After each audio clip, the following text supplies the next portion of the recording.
Just remember this, Mr. Potter. This rabble you're talking about, they do most of the working and paying and living and dying in this community. Was it too much to have them work and pay and live and die in a couple of decent rooms and a bath? My father didn't think so. People were human beings to him.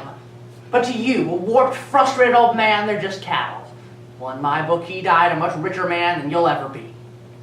Perhaps Jimmy Stewart's best known and best loved character is George Bailey, who stands up to the greedy Mr. Potter in It's a Wonderful Life. George thinks he's wasted his life, cooped up in the shabby little building and loan office, counting pennies instead of building skyscrapers, and organizing rubber drives instead of going to war. But when he's at the end of his rope, the whole town rushes to his rescue, a town full of people whose lives are far richer because George Bailey lived each ordinary day honorably, with faith in God and with selfless concern for others. George Bailey is just one of the scores of down-to-earth American heroes Jimmy Stewart brought to life, projected 50 feet tall on movie screens and etched into our memories. During a film career that spanned 50 years, he gave us vivid portraits of decency, tenacity, passion, and courage in all walks of life, from businessmen, lawyers, clerks, and reporters to soldiers, athletes, farmers, and cowboys. At one time or another, Jimmy Stewart played you, and he played you just the way you'd like to be played, as an everyday American who loves his country, who does his duty, and who lives an ordinary life with extraordinary integrity. But Jimmy Stewart didn't just give us great movie characters. He lived a great life. On screen and off, Jimmy Stewart showed us what a great American looks like. As Charlton Heston said, he was the quintessence of the American. If we're not like Jimmy Stewart, we would like to be. So first, let's meet just a few of my favorite Stewart heroes, and then let's get to know the man himself. A modest hero every bit as inspiring as those he portrayed on the silver screen. We've already met George Bailey. Much later in life, Jimmy Stewart gave us the lonely custodian Willie Krueger in the short film Mr. Krueger's Christmas. Mr. Krueger is alone with his cat on Christmas Eve, in a scene Stewart wrote himself, a scene that shines with simple, genuine faith. Mr. Krueger, hunched over his nativity set, imagines himself in the Bethlehem stable beside the manger. I'm Willie Krueger, and I'm custodian over at the Beck Apartments, but you know that. Thank you for everything you've done for me. As long as I can remember, you've been right by my side. I've always been able to count on you. You were right there, every time. I knew that you cared for me. I love you. You are my closest, my finest friend. Thank you. Thank you. Of all the characters populating Jimmy Stewart's movies, none can compare with Elwood P. Dowd for simple kindness. In the movie Harvey, we meet Elwood and his best friend, a 6-foot invisible rabbit. Although everyone thinks Elwood is insane, they're all better for having crossed his path. He brightens the lives of everyone he encounters and restores their faith in humanity. Elwood P. Dowd shows us that it's less about your brains than about your heart. As he explained to the doctor of the sanitarium where his sister is trying to have him committed, years ago my mother used to say to me, in this world, Elwood, you must be oh so smart, or oh so pleasant. Well, for years I was smart. I recommend pleasant. You may quote me. In Mr. Smith Goes to Washington, Jimmy Stewart gives us an unforgettable picture of an idealistic young man who is unexpectedly sent to Congress and finds himself fighting a massive, corrupt political machine. Senator Jefferson Smith's love for his country is infectious. As he struggles to dictate his first piece of legislation to his secretary, he gets stuck, until he glances out the window at the city of Washington, D.C. That's what's got to be in it, the Capitol Dome. You see, boys forget what their country means by just reading the land of the free in history books. Liberty's too precious a thing to be buried in books. Men ought to hold it up in front of them every single day of their lives and say, I'm free to think and to speak. My ancestors couldn't. I can, and my children will. Mr. Smith became such a symbol of liberty that the Nazis poured vast resources into eradicating it from the face of the earth, while French resistance fighters risked their lives to hoard a few precious copies and keep it playing in secret throughout the war. The Nazis knew there was not room enough in the world for both them and Mr. Smith. Jimmy Stewart's movie characters also included real-life American heroes. Men like legendary big band musician Glenn Miller, who chose service to his country over a glamorous career at the cost of his life. Men like Chicago White Sox pitcher Monty Stratton, who lost his leg in a hunting accident but fought his way back to a successful career. And men like Charles Lindbergh, who winged his way from New York to Paris in the spirit of St. Louis as the world held its breath. Crowds flocked to theaters to watch Jimmy Stewart portray these men they admired. And there was a reason for that. Nobody could portray an American hero quite like Stewart. Maybe because Jimmy Stewart himself truly was an American hero.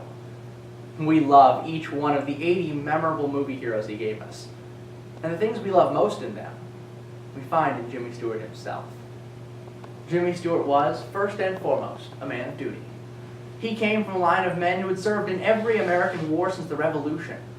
A year before Pearl Harbor, to the extreme dismay of MGM Studios, Jimmy Stewart volunteered to join the U.S. Army Air Corps. The lanky actor was turned down because he was 10 pounds underweight. After months of trying in vain to fatten himself up, he was drafted. This time he convinced the doctor to suppress his weight and was accepted. He often said afterwards that the draft was the only lottery he ever won. For months, the Army Air Corps kept him safely in the United States, in spite of the fact that he was a skilled pilot who had logged hundreds of flying hours. The Pentagon couldn't stand the thought of sending America's favorite movie star into harm's way, but Stewart pulled strings until he put him into action.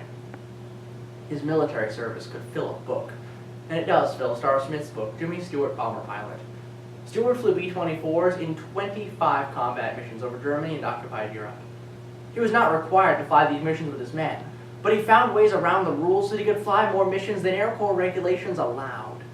He said, "I just can't sit here and send these fellas to death without knowing myself what I'm sending them into." He was a leader who inspired confidence in his fellow airmen in battle, and won the respect of the officers above him. One of his flight crew members said, "I knew that when I had 10 missions, Jimmy Stewart would phone 5 of them alongside me." And General Hodges said, "I feel better when Stewart is leading. We always seem to have a good day." In the citation for the Distinguished Flying Cross Stewart received for his raid on Brunswick, General Doolittle said, "The courage, leadership, and skillful airmanship displayed by Major Stewart were in large measure responsible for the success of this mission." Stewart earned a second Flying Cross, as well as 4 Air Medals and the French Croix de Guerre. After the war, Stewart stayed in the reserves and retired as a brigadier general. Jimmy Stewart was a man who overflowed with a fervent love for America. His patriotism is writ large in his own military service, but it was also evident as he visited the troops in Vietnam and supported his son Ronald, who was later killed in action there. It's clear in the work of the American Spirit Foundation he created to support emerging democracies. And you can hear his overwhelming pride in his country in the radio broadcast celebrating the 150th anniversary of the Bill of Rights. His voice chokes as he says, "The words are dim, but not the meaning of the words. The pens that put this down are dust, but not the marks they made. These 10 amendments are not dusty statutes. They're a pep talk to the fighters and a fortress to the undefended. They are a freestyle ode to liberty, 10 verses long." Jimmy Stewart was also a man of great personal character and integrity. Hollywood never made a dent in his values or tarnished his reputation, and everyone around him understood that there was something different about him, something they wanted. Although few in Hollywood applied those standards to their own lives, they all knew they should. Jeffrey O'Brien in the Jimmy Stewart story called Stewart a Boy Scout in Gomorrah, and wrote, "The myth is close to the reality. The scandal of Stewart's life is the absence of scandal." And President Truman said, "If Bess and I had a son, we'd want him to be just like Jimmy Stewart." Despite his stature in the first rank of stars in Hollywood's golden age, and despite his brilliant military service record, Jimmy Stewart stands out as a humble man. He gave interviews reluctantly and downplayed his accomplishments. He refused to capitalize on his status as a war hero, insisting that his movie contracts prevent press agents from mentioning his military service at all. In James Stewart, A Wonderful Life, Johnny Carson asked Jimmy Stewart how he wanted to be remembered.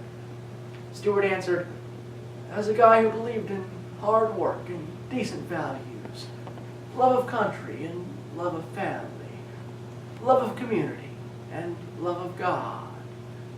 And so he is. Jimmy Stewart was indeed the quintessential American. He died in 1997 at the age of 89. But George Bailey, Willie Kruger, Elwood P. Dowd, Senator Jefferson Smith, and a host of other great Stewart heroes will be with us forever.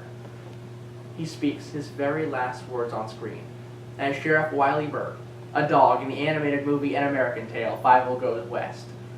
The young mouse Fievel says he's not a hero like Wiley.